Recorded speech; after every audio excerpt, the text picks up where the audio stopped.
Assalamualaikum warahmatullahi wabarakatuh. Selamat pagi semuanya, karena memang acara kita, kelas kita ya, itu emang di pagi hari, jadi selamat pagi ya semuanya. Untuk pertemuan pertama ini kan saya sudah bahas ya kemarin kalau kita itu membahas lewat video, karena saya juga ngisi materi, masih materi pertama ya, mungkin nanti kita ketemu di Google Meet lagi, pertemuan nanti saya kabarkan lagi ya. Jadi ini kita akan bahas tentang teori statistik dulu ya. Di chapter 1 ini PPT juga saya pakai di kakak kelas kalian. Kakak kelas kalian yang kemarin statistik saya juga pakai PPT ini ya.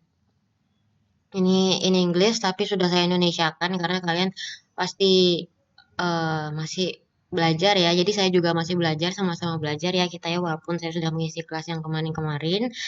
Nah, di sini di chapter 1 dari semua buku itu teorinya sama ya. Jadi dari kita bahas dari awal sampai akhir dari RPS itu semua materinya sama. Nah, di sini kita akan bahas tentang statistik. Nah, yang pertama, ketika Anda telah menyelesaikan bab ini ya, chapter 1 ini akan dapat yang pertama akan mengapa kami mempelajari statistik. Nah, itu yang pertama. Terus kemudian yang kedua nanti saya akan jelaskan tentang deskriptif dan inferensial.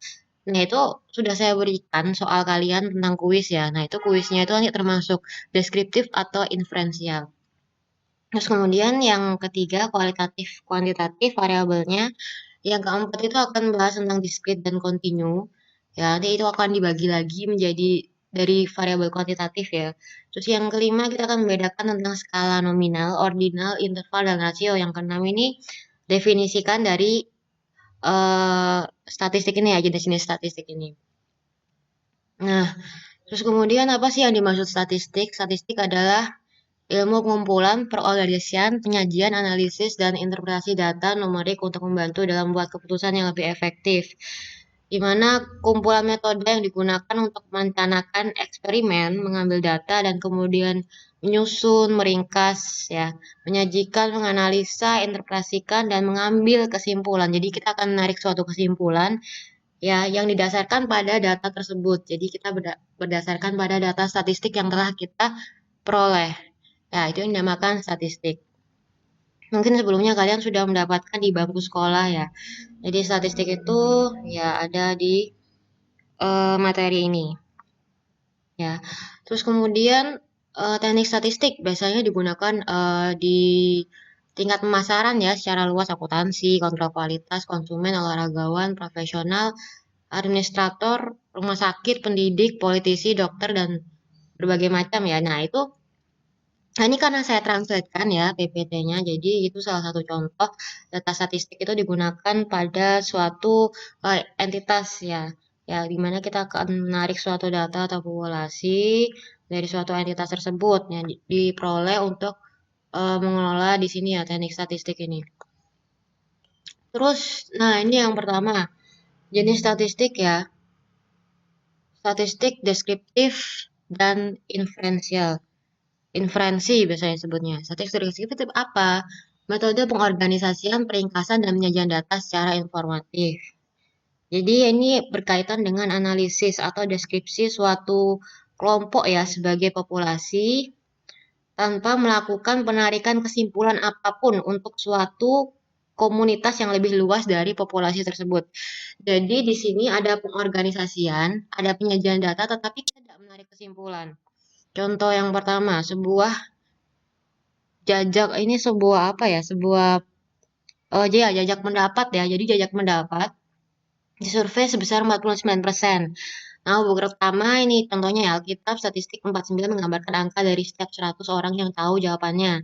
Contoh 2, menurut laporan konsumen, pemilik mesin cuci General Electric melaporkan 9 masalah 100 mesin selama tahun 2001. Statistik 9 menjelaskan jumlah masalah dari setiap 100 mesin. Nah, di sini kita kan melakukan penyajian data ya secara informatif, secara numerik ya. Nah, tapi di sini kita tanpa menarik suatu kesimpulan. Ya, dari sini kan kalian tidak melakukan kesimpulan kan, berarti cuma ada persentase, cuma ada angka, cuma ada data, informasi, tapi kalian tidak menarik suatu kesimpulan. Oh, berarti mesin cuci seperti ini. Berarti statistik dari angka yang tahu dari kitab itu seperti ini. Itu tidak ada gitu. Jadi itu yang namanya statistik deskriptif. Jadi cuman mendeskripsikan ya datanya saja secara informatif. Nah, itu yang dimaksud deskriptif. Sudah ya? Terus kemudian statistik inferensial. Nah, ini dibedakan ya deskriptif dengan inferensial. Inferensial itu keputusan, perkiraan, prediksi, atau generalisasi. Jadi kita meramalkan suatu data ya tentang suatu populasi berdasarkan sampel. Jadi sebelum adanya populasi itu pasti ada sampel gitu loh. Bukan simpel ya, tapi sampel. Nah, sampel itu apa? Adalah bagian atau sebagian dari populasi tertentu yang menjadi perhatian, menjadi suatu apa ya kunci gitu. Jadi kalau populasi itu adalah koleksi dari semua kemungkinan individu, benda, atau pengukuran yang menarik. Ya, jadi kita menarik dari suatu sampel untuk menjadikan populasi. Jadi populasi pun ditarik untuk menjadikan suatu sampel. Jadi contohnya ya, statistik inferensi itu mencoba untuk membuat suatu deduksi ya, kesimpulan pada populasi dengan menggunakan sampel dari populasi tersebut. Jadi di dalam populasi itu ada sampel. Jadi suatu populasi itu kita tarik sebuah sampel. Jadi kalau misalnya populasinya 100 berarti sampelnya itu bisa 10, bisa 20, sampai 50, bahkan bisa 100. Jadi kalau sampelnya 100, kita mengambil seluruh populasi. Karena tadi saya bilang ya, populasinya 100 berarti sampelnya itu bisa 10 sampai 100. Ya, jadi inferensial ya ada suatu data, perkiraan, prediksi. Jadi kita menarik suatu kesimpulan dari suatu populasi dan berdasarkan sampel. Kita menarik, oh seperti ini gitu. Kita menarik suatu kesimpulan. Kalau tadi kan hanya mencontohkan data saja ya. Di sini data saja numerik. Gitu ya. Terus kemudian untuk contoh satu ini saya ringkas ya karena nanti juga upload juga berat kuotanya. Bukan kuotanya size-nya, jadi saya ringkas. Contoh satu ya, jaringan TV terus-menerus memantau popularitas program mereka dengan mengerjakan Nielsen organisasi lain untuk mencicipi suatu makanan ya. Penyicip anggur menyesap beberapa tetes anggur untuk membuat keputusan bahwa semua anggur yang menunggu itu untuk dijual. Jadi semua yang dicicipi itu akan dijual. Jadi tarik kesimpulannya. Ketiga, Departemen Akuntansi Perusahaan Besar akan memilih sampel faktur untuk memeriksa keakuratan semua faktur perusahaan. Jadi kenapa kita mengambil sampel? Karena kita akan memeriksa keakuratan dari faktor-faktor tersebut. Jadi ada tujuannya, ada kesimpulannya. Kita menarik suatu kesimpulan dari data tersebut. Jadi ada fungsinya, ada gunanya kalau inferensial ya. Kalau deskriptif itu hanya menampilkan saja, tetapi tidak menarik suatu kesimpulan. Itu ya bedanya ya. Gitu. Jadi misalnya apa ya, data sensus penduduk. Nah, itu untuk apa sih? Untuk mengetahui apa? Nah, itu ada sampel dan populasi. Apakah untuk pemilu atau pilkada ya, yang menjadi aspirasi rakyat jadi semua pemilih. Nah, itu ada survei. Nah, itu untuk apa? Ada TPS ya, para pemilih semuanya untuk mengambil data dari hanya sebagian kecil data yang digunakan. Nah, itu yang dinamakan apa? Dinamakan suatu inferensial. Jadi ada tujuannya, ada kesimpulannya. Ya, jadi itu perbedaan dari deskriptif dan inferensial. Terus kemudian variabel ya, itu dibagi jadi dua tadi, kualitatif dan kuantitatif. Kualitatif itu apa? Karakteristik dari suatu variabel yang dipelajari adalah non-numerik. Jadi sudah jelas bahwa data yang diambil itu berdasarkan ya kategori atau kelompok yang dibedakan oleh karakter, bukan numerik. Jadi karakternya. Jadi misalnya, kualitatif itu berdasarkan gender. Gender itu pasti ada laki-laki dan perempuan. Atau kalau misalnya ini karena dari buku luar ya, itu warna mata. Kalau kita semua matanya sama ya, hitam. Terus agama di Indonesia ada berapa? Itu sudah suatu karakter ya dari setiap individu. Terus kemudian jenis mobil, jenis motor, jenis sepeda itu juga termasuk suatu kualitatif ya yang bersifat non numerik. State of birth itu berarti negara atau provinsi atau kota dari kalian kelahiran kalian. Nah, itu contohnya ya. Untuk data kualitatif ya misalnya profesi juga bisa ya atau temperatur. Temperatur bisa dingin, ya panas atau sejuk ya gitu. Jadi ini berdasarkan dari karakter. Terus kemudian variabel kuantitatif dilaporkan secara numerik. Jadi menggambarkan hasil perhitungan atau hasil pengukuran. Nah, dicontohkan di sini saldo dalam rekening giro Anda. Rekening tabungan ya, kalau giro tuh jarang kok di Indonesia ya. Terus kemudian menit tersisa yang di kelas, ada berapa menit? Misalkan 30 menit lagi atau 5 menit lagi ya. Jadi dituliskan itu berupa numerik. Terus jumlah anak dalam keluarga itu bisa satu, nggak mungkin setengah ya. Satu, dua, tiga, sampai lima atau 10 ya bahkan ya. Nah, itu yang dinamakan data kuantitatif. Itu bisa tinggi badan juga bisa ya, tinggi badan, terus kemudian penghasilan kalian, yaitu saldo juga. Nah, itu ya. Jadi kuantitatif yang dituliskan secara numerik. Nah, kemudian variabel kuantitatif itu dibagikan jadi dua. Ya, ada discrete dan continuous berkelanjutan. Kalau discrete itu hanya dapat mengasumsikan nilai-nilai tertentu dan biasanya ada kesenjangan antara nilai. Jadi discrete itu data yang kemungkinannya bisa terhingga atau terbilang. Jadi ada bilangannya. Jumlah kamar tidur di rumah itu sudah pasti berapa? Ada dua atau empat atau tiga ya. Jumlah palu ini nggak tahu ya karena contoh ya. Itu ya. Jadi kalau discrete itu misalnya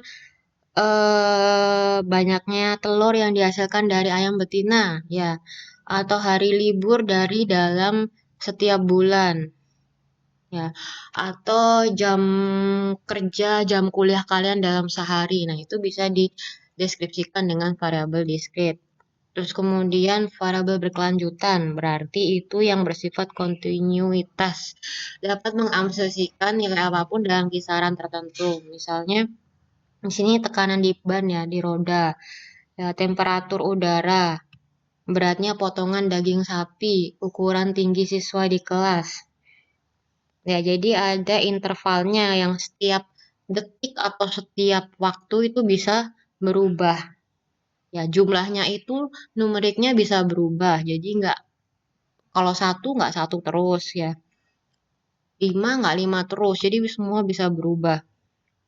Misalnya temperatur di udara ya. Nah, itu derajat Celcius sampai berapa derajat Celcius ada intervalnya. Itu yang dinamakan berkelanjutan. Ada ukurannya. Nah, ini sudah kita bahas ya, data itu kualitatif, kuantitatif, kemudian kuantitatif dibagi menjadi dua, discrete dan continuous. Nah, ada 4 skala data ya, nominal, ordinal, interval, rasio. Nah, nominal itu apa? Data tingkat nominal yang diklasifikasikan ke dalam kategori dan tidak dapat diatur dalam urutan tertentu. Nah, ini yang tadi kita bahas gender, laki-laki, perempuan, biasanya dibuat untuk suatu kuesioner ya. Jadi terdiri dari atas nama-nama, label, atau kategori. Diurutkan seperti dari atas ke bawah dan sebaliknya. Ya, jadi misalnya warna mata atau agama ya. Atau misalnya pokoknya ini pengukuran level ya, pengukuran level, ilustrasi dari pengukuran level. Misalnya untuk suatu kuesioner, kalian pernah mengisi kuesioner kan ya? Nah, itu bisa pada lembar kuesionernya bisa ada jawaban ya atau tidak gitu ya. Atau sedang, tidak sedang, apa sih sedang tidak? Ya itu ya misalnya ya tengah-tengah gitu. Terus kemudian apa warna misalnya, warnanya apa sih? Warna motor, warna sepedanya itu apa? Bisa hitam, bisa putih, biru, merah. Kalau pink nggak mungkin ya motor ya. Itu ya. Jadi ini menunjukkan suatu ilustrasikan pengukuran level, pengukuran apa ya? Cuman label ya. Pengukuran label tapi tidak dapat diurutkan dari atas ke bawah. Jadi semua itu sama. Ya, tidak dapat diurutkan ya nominal ya. Nah, itu jadi cuman suatu karakter aja, cuman suatu label kalau skala nominal. Terus kemudian tingkat nominal. Tingkat nominal ini asalnya inklusif, lengkap. Nah, ini kalian bisa baca sendiri ya. Maksudnya hanya termasuk dalam satu kategori atau harus muncul dalam salah satu kategori. Kemudian skala ordinal. Skala ordinal ini seperti apa ya? Skala ordinal itu kita bisa contohkan melibatkan data yang disusun dalam urutan tertentu, tetapi perbedaan antara nilai data tidak dapat ditentukan atau tidak berarti. Jadi, eee, urutan selisih nilainya itu tidak dapat ditentukan dan bahkan tidak bermakna sama sekali. Misalnya di sini selama uji rasa 4 minuman ringan Coca-Cola, peringkat nomor satu ini ya sekian, sekian, sekian, sekian. Nah, itu tidak berarti urutannya walaupun ada nominalnya. Contohnya lagi ya, misalnya jadi data ordinal ya. Data yang diperoleh pada level ini dapat disusun dalam urutan tertentu, tetapi selisih nilai-nilainya tidak dapat ditentukan atau bahkan tidak bermakna sama sekali. Contohnya itu eh, nilai akhir, mungkin nilai akhir kalian ya pada KHS mahasiswa. Nah, nilai ini kan dapat diurutkan, misalnya nilai A lebih baik dari nilai B, tetapi tidak ada selisih dari nilai A dan B yang ditentukan. Jadi cuman abjadnya saja, tetapi tidak bisa ditentukan selisihnya.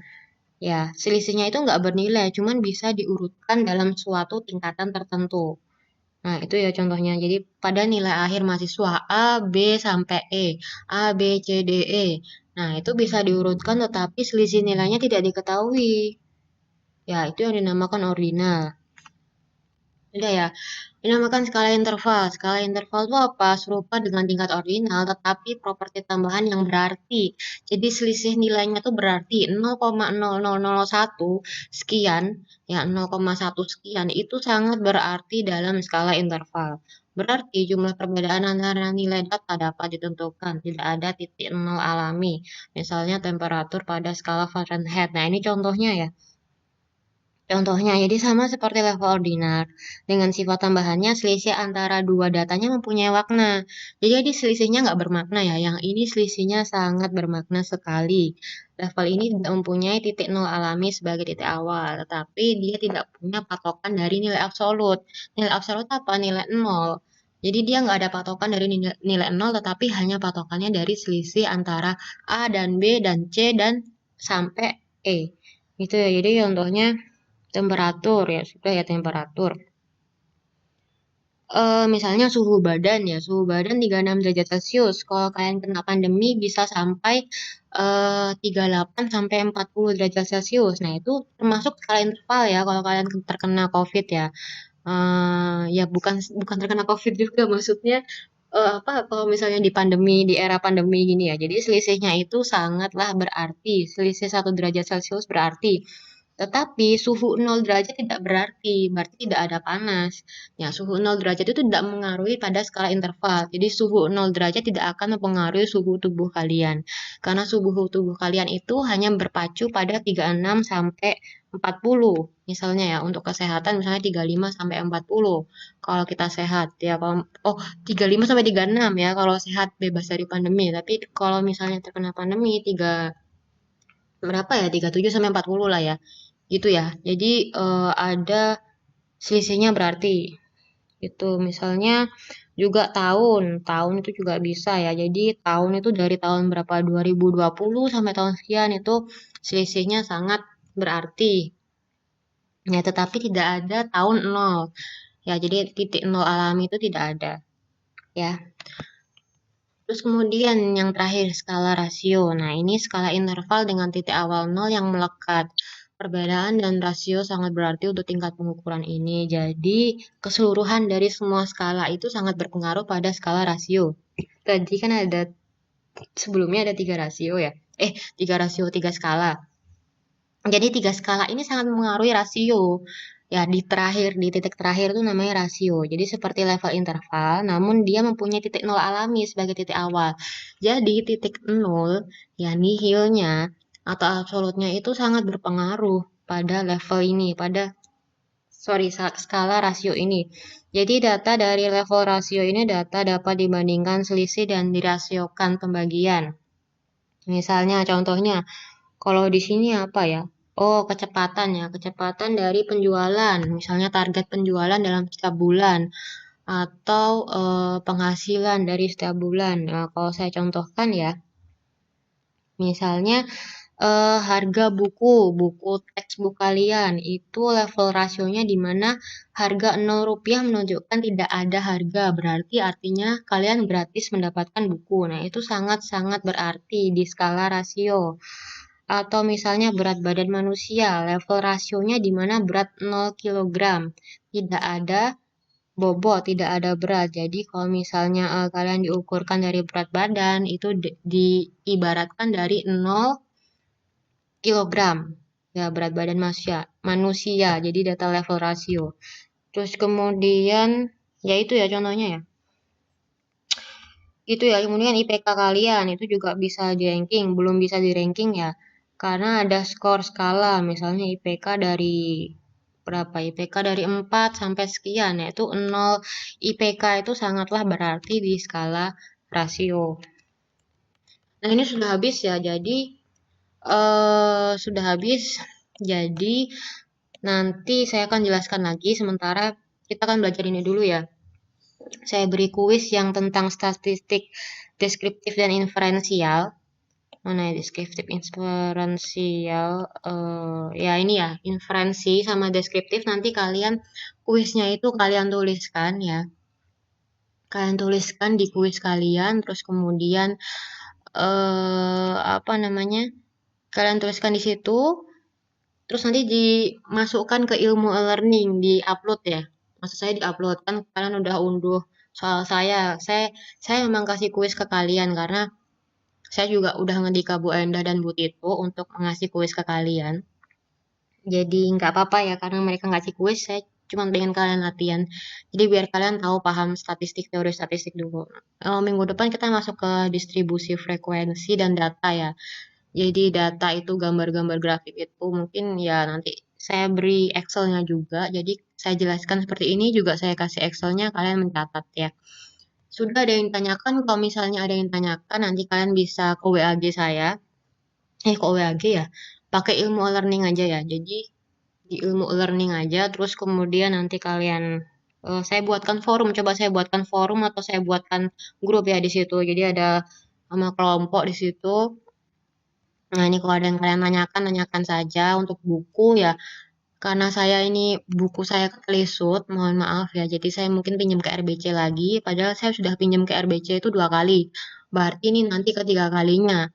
Eh, yaitu terus kemudian yang Erlangga juga buku saya ketelisut itu fasilitas dari UPN ya.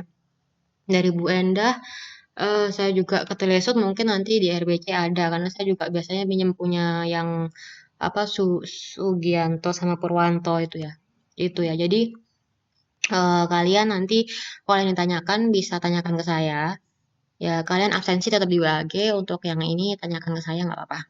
Ya karena saya juga memperhitungkan size dari videonya ya. Nanti kuotanya nggak bisa diupload bagaimana gitu ya.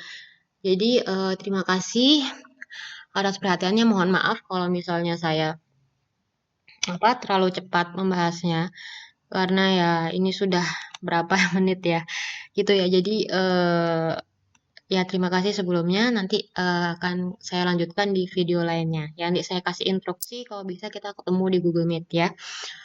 Terima kasih. Wassalamualaikum warahmatullahi wabarakatuh.